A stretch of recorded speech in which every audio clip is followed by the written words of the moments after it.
What's going on, guys? Myth here, and today I will be bringing you a tutorial on how to navigate the treacherous Candyland known as Candy Coaster. Let's get started. To start off, here is the regular route that is most optimal for online racing. I'll be explaining the more difficult tactics throughout this video.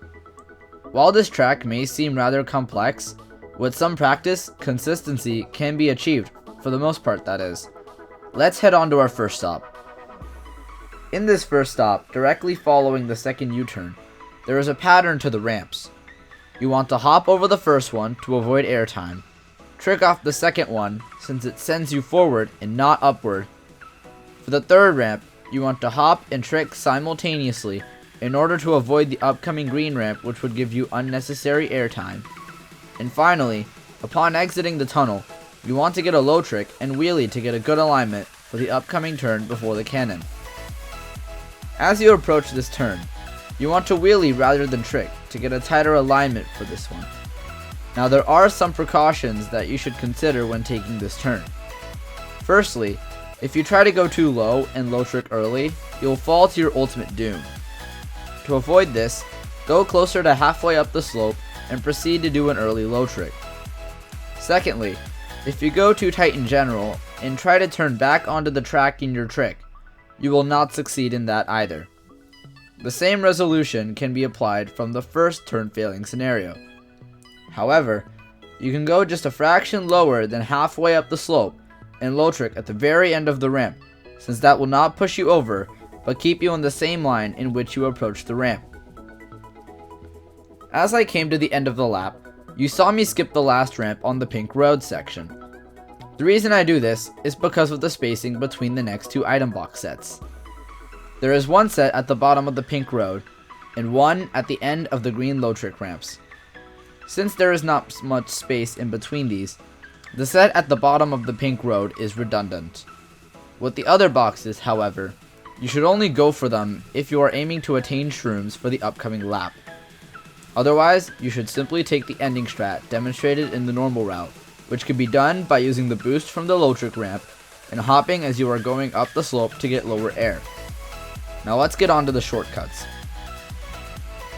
The shroom spot for time trials resides directly after the first ramp. The best way to do this online is to hop into the dirt and proceed to shroom while holding a mini turbo. You want to release your mini turbo and skip the first ramp, as covered earlier, and proceed on with the track. Since not much of the track is skippable, up next is the double cut. You want to approach the cut from about the same angle that I am approaching, since the drift that you will perform will be correctly aimed from this entrance. You want to start a hop so that you start your drift before the inclination on the side of the green ramp, without touching the ramp part itself. In order to confirm that you make it, you should start holding right as you leave the ramp to get more air. If you don't, it is likely that you will fall short or go too tight. Now let's talk about strats involving multiple shrooms. For this first strat, you want to be bagging at the beginning of the race. The item you want to get here is a golden. Once you get your golden, hop into the cut and proceed to golden. This should carry you a long way up to the top positions where you can proceed to run the race. There aren't any other places to use multiple shrooms to cut off dirt or track besides the ending. Let's discuss the tactics that you can use there. For this first strat, you will need 2 shrooms. As you are doing the single cut, rather than aiming for the low trick section, aim to land in the dirt to the left of these ramps.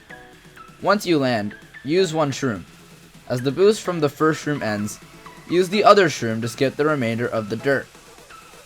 This strat is very helpful if you have triple shrooms at the end of lap 1 or lap 2. For the end of lap 3, there is a different strat you should acknowledge. If you have 3 shrooms and hope to get to the finish line sooner, you will want to do this tactic. Instead of going off before the last ramp and aligning for the 2 shroom strat, you will want to dive into the dirt from the second ramp itself. You will want to use all your shrooms so that you make it. Don't spam them too fast or else you'll be losing spots when you want to be gaining them. And with that, you should have a better idea on how to navigate this treacherous Candyland. Thanks for watching, and I'll see you all later.